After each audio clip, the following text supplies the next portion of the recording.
I'm going to introduce Michael. This is actually his second event with us in as many years. He's the head of product at Urit, a product agency company. He also owns a consulting company in Colombia. He works with current and future PMs there and has more than 13 years of working experience in technology projects and has been working as a product manager for the past 7 years. Michael's also involved as a group leader for our community. You'll find him in our Meet LATAM channel, and excited to have him providing his insights today into some of his product practices. Scott, thank you very much for having me in this second session and at this stage that is very open for new ideas, new people that's coming with different content, and of course, bringing new knowledge and experience to everyone that is joining today. So welcome everybody. Today I come to you to speak about the importance of this ecosystem mapping.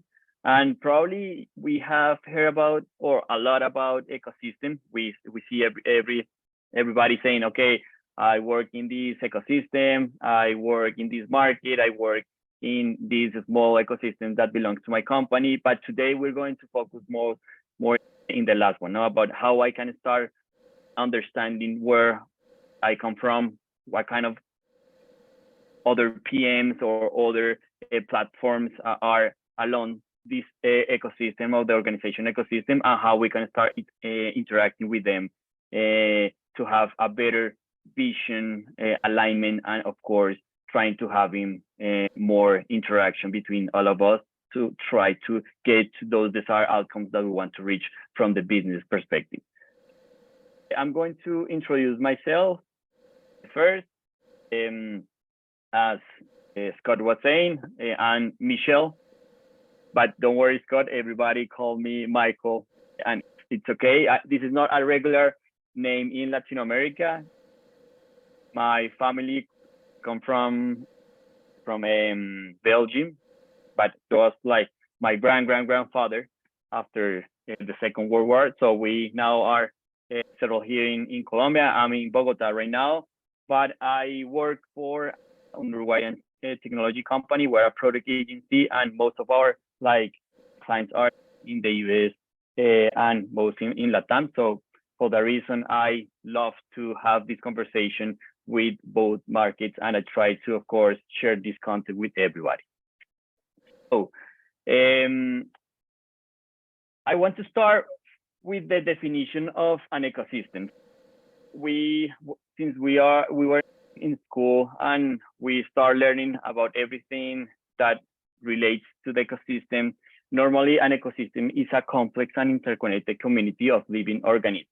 And if we think and trying to take this definition into our daily basis job as a PM or working from a digital ecosystem or a digital position, we work with platforms that are living organisms inside of our organization.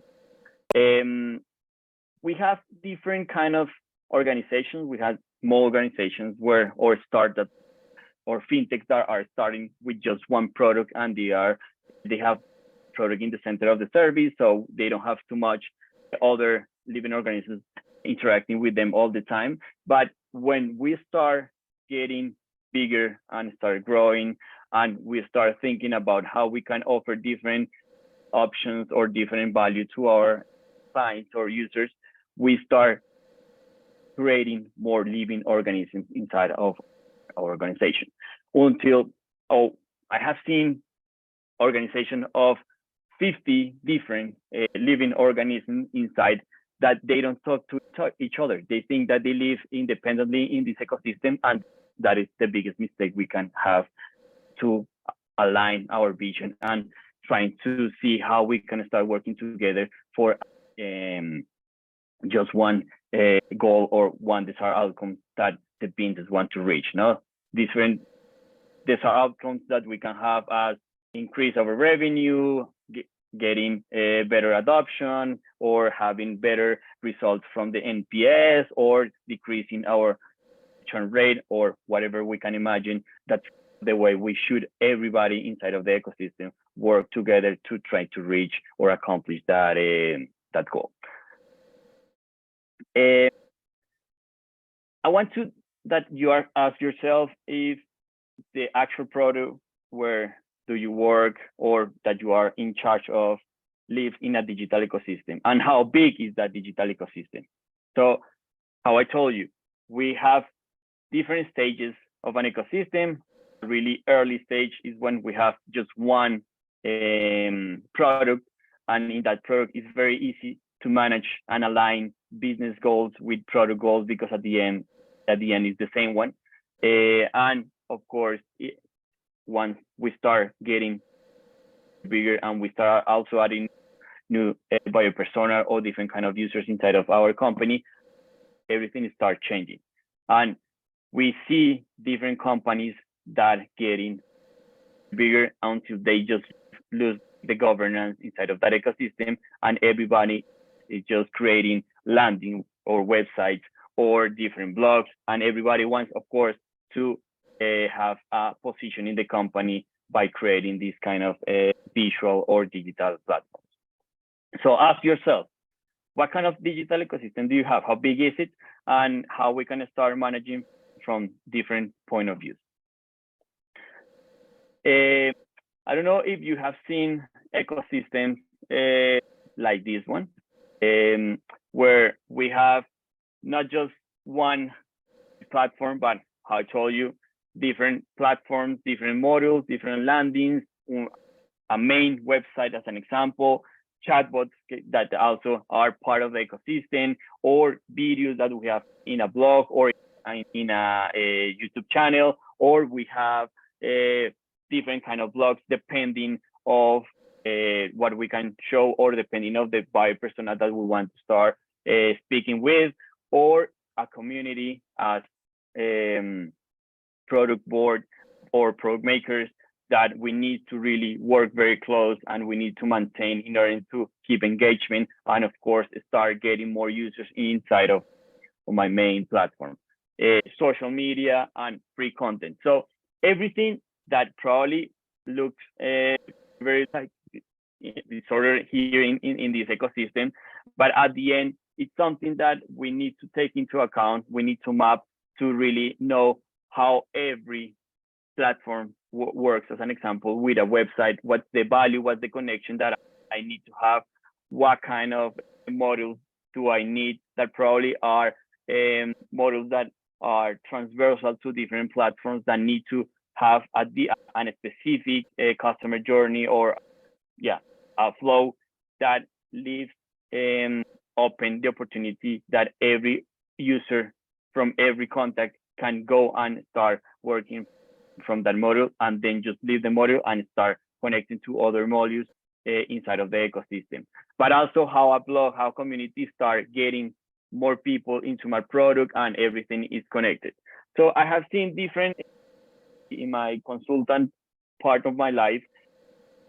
I have been in the position where I have worked for a company that had different platforms working very independently from each other, everyone having their own goals, their own roadmap. And we, at the beginning, we didn't start talking to each other because we had very clear that our daily was based on a specific roadmap and mostly in a feature delivery. That was really a mistake. But once we start working like as very aligned across of the ecosystem, we start understanding that we were not an independent country inside of platform inside of that ecosystem, and we really need to start working together for a common goal. So start, if you can, start giving some comments and saying, okay, I really work in a very messy ecosystem, or I work in a real small company where we need to take into account that we need to grow very organized. What's the importance of an ecosystem mapping? So at the end, everything starts but alignment. That's what we really want to have inside of a company, no? Because if we don't align what we want to achieve from a feature implementation, or through our product, or through all the products inside of the ecosystem, at the end, the business outcome is going to be very like messy, or it's not going to be very clear how we want to achieve what we want from a business perspective. This is 5 reasons that I come to you to show you why we should start mapping this ecosystem. The first one is that it helps us to align our business OKRs. OKRs have, or the framework itself has different ways to implement. I love to use the framework that has like a strategy outcome, more operational outcome, more, and then the more tactical outcome, because at the end I have in like very clear, and I have in my mind and all in the minds of all the leaders, that we have a common outcome from the strategic perspective, and then the operational line or level is going to work very close to achieve that main goal. And of course, from the tactical, we are going to work to the level of operational. So it gives me a lot of like importance, and a lot of like an addition, like a visual perspective that everybody is working towards the same objective. Second, it helps to understand your position against the ecosystem. So doesn't matter if my platform is bigger than my other PM or my peers. At the end, is how we can work each other for, or to reach that main outcome that we want to have. I work right now for doing a consultancy for a big company here in Latin America, and they have 50 platforms or 50 living organisms inside of the ecosystem. And we see that some of them are more from the or like landing or blocks perspective, but they didn't understand the importance of the leads that they were generating for the e-commerce that they having, because what they were trying to do is that trying to, of course, engage and get in love the users with their products and their experience, to then trying to jump into the e-commerce to do a conversion or try to buy a specific product. But at the beginning, they just start working by themselves, doing some strategy and putting beautiful things, beautiful experience, but they never talk with the e-commerce PM in order to align both objectives that they want to reach. So that's very important, and trying to see which position do you have and how you are generating value for others and how others are generating value to you. The third one is that it helps to understand the value you're giving and receiving the ecosystem. The fourth one is that it helps to validate if the service that you are offering is balanced across all the ecosystem, no? Because that things happen when we start growing, and probably we don't have a clear alignment, or we don't have a leader that gives us a clear vision. We start creating different living organisms inside of our ecosystem, trying to reach a marketing goal, or trying to reach a digital transformation goal, or trying to reach a product goal. And at the end, probably we are giving different service from each of these point of contact to the user. So at the end, having also a ecosystem mapping helps us to understand what are or what should be the service design that we should start implementing inside of our company, to, of course, having the best service, and of course having the best support to our final users. And the last one, it helps us to make smart and positive decisions across the ecosystem. And this part is very important, because when I understand what's going on inside of my ecosystem. Doesn't matter if it's an ecosystem of 3 platforms and or 5 or 10 or 50. The importance is that if we have mapped everything from the architecture, from the value, from the data, from the connections, from the service, etc., we can see if one action that probably I'm doing for the ecosystem or from my product itself is going to affect others. And if affect others, well, I need to notify them, or I need to alert them in order to give them the exact information of what is the impact that they're going to have and how we can start working together. Okay, so this is the 5. I'm going to recall: business alignment from the OKRs, understand your position against the ecosystem, understand the value you're giving and receiving, understand the service, and make better decisions across the ecosystem. Okay, so I'm going to talk about these 2 main examples. The first one, that's a financial company, it's called Scandia. It's where I start knowing the importance of this ecosystem mapping, and was because I was the product manager of the B2C business. So as a B2C business, I was very focused on delivering features and, of course, trying to have a really good service. On the other side, I had a peer that was a PM that was focused on the B2B, because we had in that point financial planners that they have their own agency, so they have another platform to validate information of the clients and try to do some onboarding to those clients. But we didn't talk each other. We had an independent architecture and independent goals. Everybody was working very focused on each platform, and what the result of that at the end was that we were spending and investing a lot of money in each platform without having a main idea or a main goal to start working together. So what we did was to hire in that moment a consultant that started helping us to organize and identify also what other internal platforms we were having inside of the company.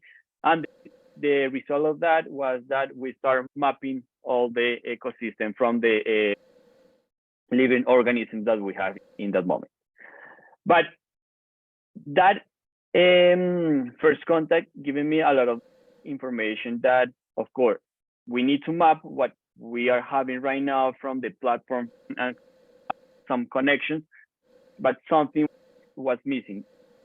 And I came up with a new idea of having 7 levels of ecosystem mapping that I'm going to show you next to this slide, where I understand not only the general overview of what is going on inside of the ecosystem, but also having more deeply understanding from the product itself, from the value, from the data, from the service, from the architecture, from the OKRs, that is going to give us more information at the end of this session. And of course, it's a technique that I think it really works. Now, from my consultant part, what I'm doing with this other company that is a retail company that is focused more in the, I would say, in the construction industry, is that they were working very independent from marketing, or they have different verticals inside of the company. So each vertical has a different strategy, and they had for each vertical probably from 1 to 5 different living organisms inside of that ecosystem. So when you multiply everything, you come up with 50 living organisms inside of our ecosystems. And when you start analyzing each organism, you realize that they have some of them that are connected, some of them that are duplicated, and some of them that they really don't talk to each other. But if in the future they talk to each other, probably they're going to have better results for a common goal. Having or implementing this technique, of course, takes time. If you start with a product that is in an early stage, it's better because, of course, you're not going to have too many connections. You're going to start like working from a baseline.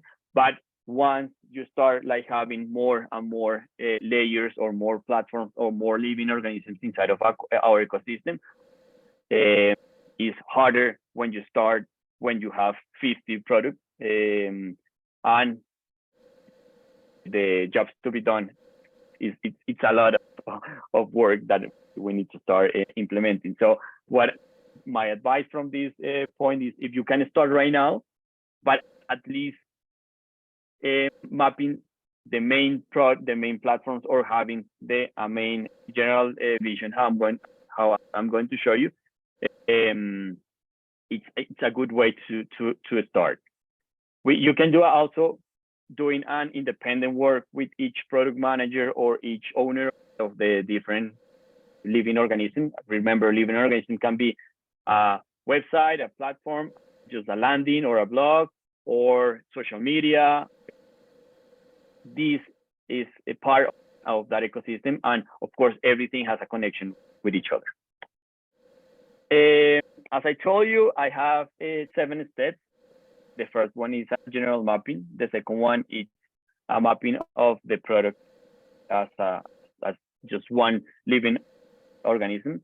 The third is the value. The fourth is the data. The fifth is the architecture. The sixth is the service design, and the seventh is the OKRs. And I'm going to explain to everyone every point in order to give you more information, so you can also apply this to your work.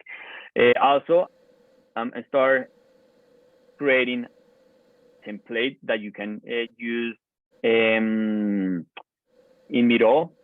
I'm planning to launch this in these coming weeks of August.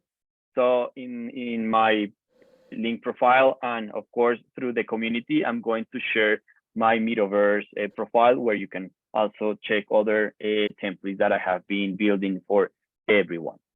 So the first one is more general mapping. You know, it's like,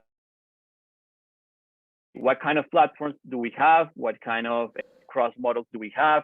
What kind of tools I use for different actions that I'm doing inside of my ecosystem? That could be data, that could be product management, Productboard, that could be email marketing software, or it could be a CDP, a customer data personalization. Everything that you can start mapping, you should put it right here. And also, if you have some partners for your business that are like a third parties that sells your service through them, could be I don't know, physical points, or could be also platforms, digital platforms. You need to map here, because at the end, what we want to understand is how everything is connected to each other and how everything is mapped here, so you can have also an inventory of what is happening in your general ecosystem. The second one is more focused on the product. So why we want to go and understand what's happening in your product, it's because you can start identifying some relations between the features that you have with probably some cross modules that you are having in the ecosystem. So as an example, in the financial company that I work for, we had the B2B, the B2C platform and the B2B platform. For after everything happened and the mapping, what we did was establish and define a main strategy and main desired outcome, and we changed with architecture in a more module perspective. So we start creating these cross modules that could connect to each platform from everywhere, depending if a B2C of the final user of the B2C was trying to do an onboarding, or probably if the financial planner wants to do the onboarding for the user, or probably if a customer success wants to do also an onboarding, everybody was getting into just one module. So when you map your product, you map not only the relation that you have inside of your product and how every feature is connected to each other, and you understand, of course, the customer journey inside of your product, but also you understand what kind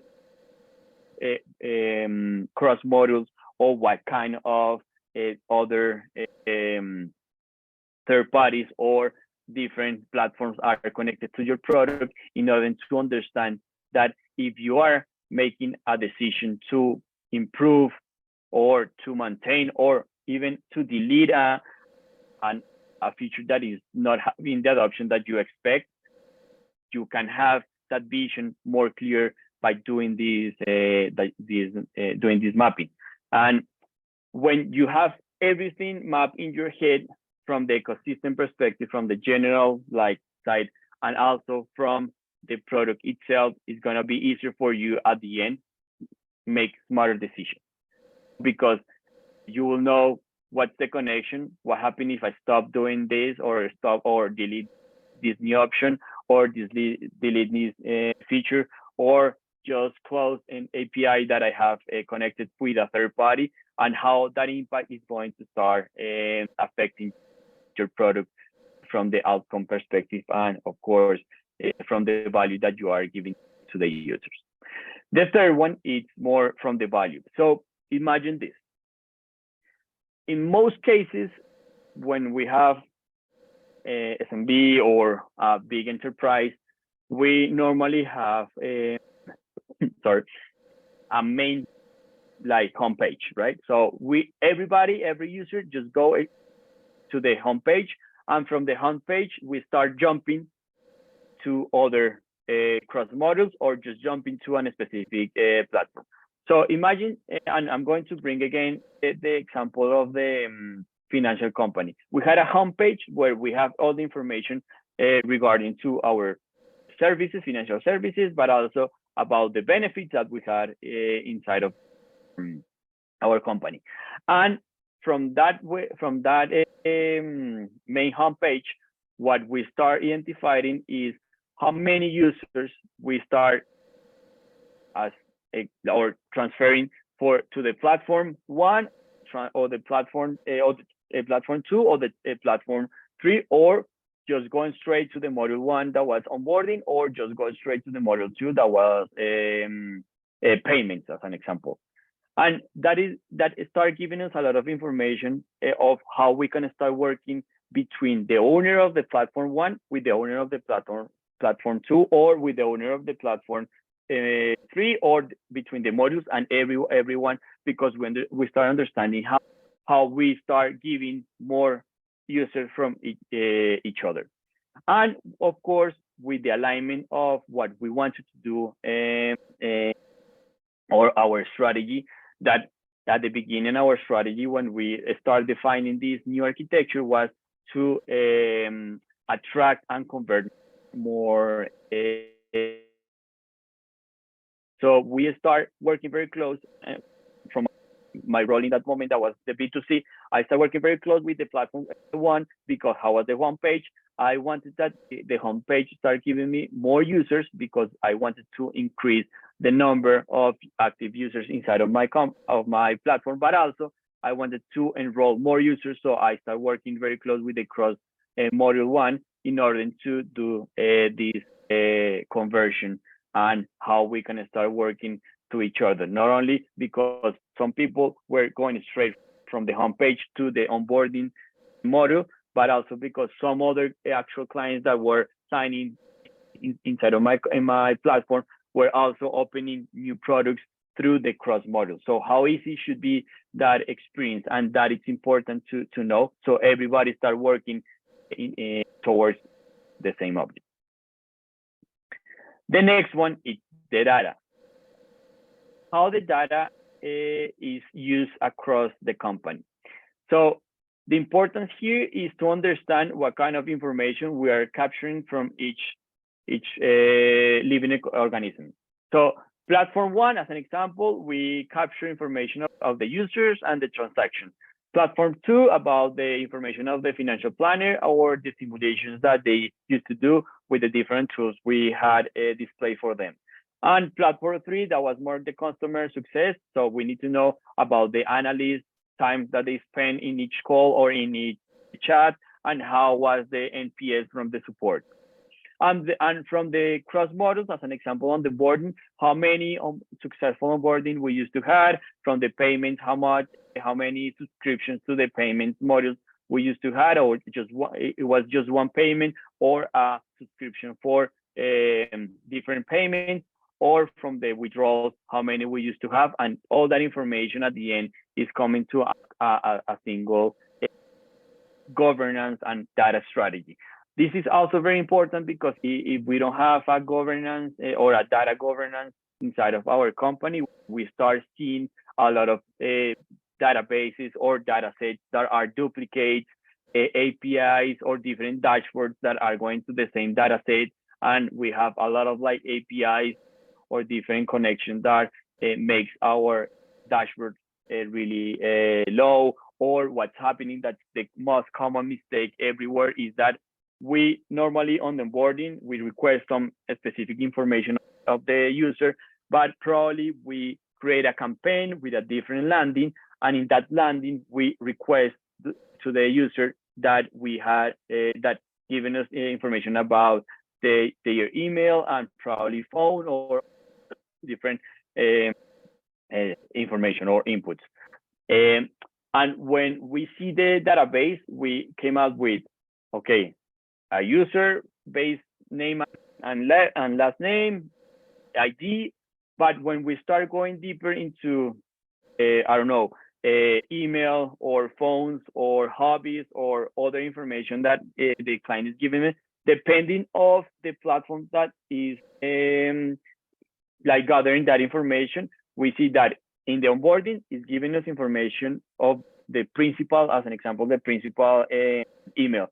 And probably in the landing, how it's more commercial or it's more probably, I don't know if it's happening, but when I put my email there, normally I don't feel that is a space with my principal email, because my principal email is for my important notifications. I put other email that it's for like commercial notification or commercial emails. So when we want to go and do a marketing campaign, or we want to personalize something, we don't know which email is the principal. And what we start doing is to send a campaign for both emails. And that's when frustration comes from the user, and the user start complaining to our customer success, and everything start getting on fire with our user. And probably in some point, the user just start quitting our product and leaving us for other company that really understand them. So that data here is very important. The next one, it's about the architecture. So if I love to tell my PMs that they don't know, we need to really know about technology, right? We know that there is a lot of technical PM that works very close with technical products, but at least those ones that are not very technical, that works more from the strategy and delivery perspective, I told them that they don't need to be very experts in coding or doing architecture modeling, but what they need to understand at least is what is the architecture of their product, because that's going to help us to then design better solutions, define better experiences, trying to eliminate those duplicates information or data that we have inside of our product, and the decisions and the new innovation that we want to do, or the experiments that we want to have inside of our products, are going to be easier, because inside of our mind we have the architecture very clear, the value very clear, and the data very clear of our product and our ecosystem. And probably we work close to our peers or other PMs that are in the same ecosystem. And if everybody has exactly the same knowledge, also the communication, the alignment, the transparency, and the trust is gonna be more easy to take in our daily basis role. The sixth is about the service. So this is just a graphic representation of a service design. It's very simple. It's like really an overview, but that exceeds the customer journey, that exceeds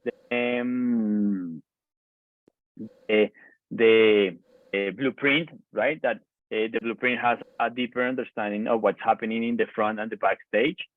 But here, what I want to recall is that we need to understand how many users or proto-personas or buyer personas do we have in our company, to understand what kind of point of contact they are having in the online and offline world, in order to see if we have different platforms that are very close to that user. And probably we are giving 2 impressions from our brand, 2 impressions from the product itself, to different campaigns, etc. So it's very important to align that in order to have just one brand that's talking to the user and one service that is giving that support to the user. And of course, many channels they are having inside of that contact. So that's very important.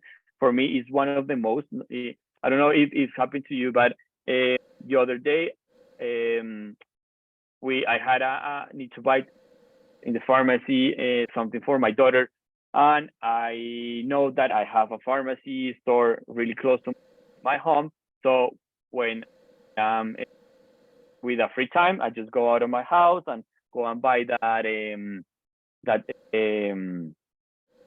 product that I need. But I was in a hurry. I had a lot of work, so I did it through the e-commerce. And something happened, and the product never arrived to my house. So I called the customer service, and they told me, "Okay, did you buy it in a offline store?" And I say, "No, I bought it through your e-commerce." And they told me, "Okay, I can give you the customer service for that. You need to call other number or try to speak through the chat." And that's a really bad mistake that we as PMs could have if we don't understand what's happening in those contacts. And finally, we have the OKRs. This is very important also, because how I told you at the beginning, if we have a common outcome where everybody is working towards that outcome, is going to be easier to not only establish a better vision, a better strategy, but also to define better metrics, but also to define a better roadmap, because everything is going to be connected. So if we think that every feature outcome that we're going to implement should be aligned with the product outcome. Every product outcome that we have in our ecosystem should be aligned with the ecosystem outcome. And every ecosystem, because we can have in a big company or a big enterprise that probably is a group of different companies, could be or should be aligned to the business outcome. How I told you, probably startups are business outcomes with ecosystem outcomes, with product outcomes could be just one. So it's easier to map from this point of view. But big companies that are growing, that probably have been in the market for more than, I don't know, 20, 30 years, their common mistake is that each platform is working independently and they don't have a common objective to really reach. And of course, at the end, everything looks like a mess, if I can recall like that, because everybody is just trying to give more features to the market and not identify which feature should be giving the result at the end, and if I should start iterating, increasing or improving that feature. And when I reach a top, I go to the other as an experiment and keep running as a continuous discovery, as probably you have been learning in the last couple of years. this is the end of this ecosystem mapping presentation. I just want to give you my link profile if you want to follow me. I normally share content about these kind of things, templates that I love to work with or create for the crowd. And you are so welcome to also speak with me if you want. Do you have any question, comments? I don't know, Scott, I haven't seen the chat, but something that is any question that the people is having? Yeah, no questions at this point in time yet. I'll just open it up so that people can feel free to pop something in the Q&A if there's questions that they do have. But maybe I'll start with just a quick one on my side. And it's just like when doing these maps, do the shapes that you're utilizing in your Miro boards mean anything in particular? Do they represent? Well, this was just a representation that I used to work because it's giving you a clear example of if you have, I don't know, a big block or something like as a triangle or a circle, you know what it exactly means. So when you need to go back to your ecosystem mapping, you know that this is a big platform and the triangle is a partnership. It's like most as an identification model that I create, but this is just what I used to work for my own benefit. Yeah. Okay. And then you showed a little bit of each individual map. Do these maps all come together at some point into one single unified picture? No, yeah, the idea is that the 7 levels, you should have it probably not in this, you can have like layers, if we can say it, of these levels. If you're able to create a more dynamic board where you just click one platform and just go straight to what's happening inside of your product, and then go from your product to see what's the value, that's a better option. We did that in the first case in Envision, and everything was connected. Numbers were running everywhere because what I show you was only a representation, because of course I can't show you the final exercise because it's a private information, but everything was very clear with real numbers. Everything was connected on the back with analytics, with information. So we have the chance to go every day and see what's happening from the data, from the value, from the connection, from the architecture, and everything was very live. That's the final point, to have something live, because if you leave that ecosystem in your backyard or in your backlog, there you're going to lose the overview of the meaning of the ecosystem map. Yeah, at the end, it's because the ecosystem also it's a living organism, like a big living organism that helps you not only to align you with your peers, but also align with the leader of the ecosystem, but also align you with the main like C-level of the organization. Of course, probably you with the C-level, you're not going to talk about what's happening inside, but you can talk about the general connections and what's happening from the value that everything is giving to each other. So that's the really importance of the ecosystem mapping. Okay. Yeah. The reason I asked the question is a couple of people here are interested in seeing maybe a more of a real life example or a real organization of a complete ecosystem map, and what that might actually look like, rather than maybe the substructs of each little individual layer within that. Yeah, what I'm going to try is that in the template that I'm creating for Metaverse, I'm going to have an example of a real ecosystem working together, very dynamic. For this case, I wanted to have more graphics, so everything was more easy to understand. But if you can write me, you can send me an email through a DM in LinkedIn, and I can give you more information, and I can show you a real example of how everything can be mapped and how easy to start mapping your ecosystem is.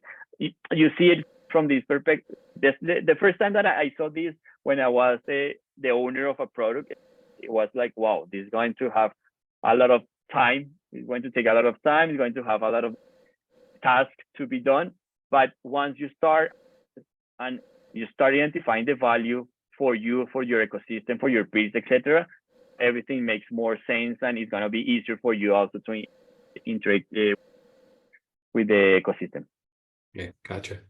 How do you coordinate all the stakeholders? Should a new decision-making structure be established, or should it be centralized? My advice is that you have governance over the ecosystem. Probably could be the leader of the tribe if you have that kind of organizational structure in your company. But if you don't have, I think the sponsor of this kind of mapping should be CPO, CTO, or even the CEO of the company, because at the end it's going to help to have or to make better decisions for the company and trying to grow more organized. So that should be.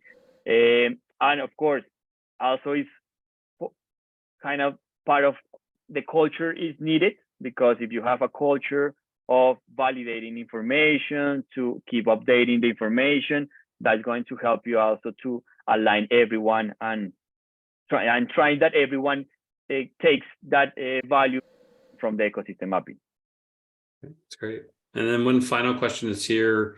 Are there any templates that you can use to guide through ecosystem mapping?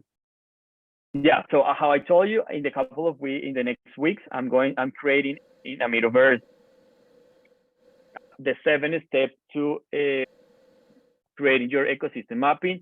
They're going to have a video. I'm going to try to explain how map everything and how everything could be connected to each different level. So follow me or keeping an eye on the community that I'm going to share this information through different channels. Yeah. And then another question here that came in: how does this scale for huge organizations? For huge organization, it's for example, what I'm doing with this organization that I'm trying to help is that we have been identifying the most important like platforms of the ecosystem. So we're going to start from that. And then what we're going to do once we have defined everything in these, there are like 10 main platforms that they have. We're going to start connecting with the secondary level, if I can say that, of connection. So as an example, they have 7 e-commerce for each vertical. So they are not going to have just one e-commerce for everything. They just want to keep the 7 the verticals independently. So what we're going to do is, okay, how each user knows that each vertical is independent. So do you have like blogs, or do you have different websites or home pages where the people come first and then go and jump to the platform? Yes, so that's the second level that we're going to start mapping. And then we're going to those ones that probably are just floating everywhere, and in some point they are giving service to other platforms, and that's the understanding that you need to start working with. But again, if you want to have more information, if I can help you giving you some advice, write me through my LinkedIn or you can find me also in the community in Slack, and we can have a quick chat or a 30-minute call, and I can give you more information of how you can start mapping your big organization. Awesome. Thank you, Michael. Really appreciate it. I'm going to have shared in the chat just a quick set of links there. We'd love to get your feedback on today's event. If you want to continue the conversation, again, you can join our Slack community at productmakers.com. And if you want to find out information about how to speak and share some of your product knowledge and experiences, feel free to get in touch. We have lots of different things going on, events most weeks. We'll be taking a break over the month of August, but back in September with lots of different events going on, starting September 5th with Productboard's California. and then rolling into a number of different events over the month, including some workshops that are going to be running in September. And with that, thank you very much for joining us, everybody. And thank you for taking the time to show up today. And thanks again, Michael, for sharing your experiences. You're welcome. All right, take care.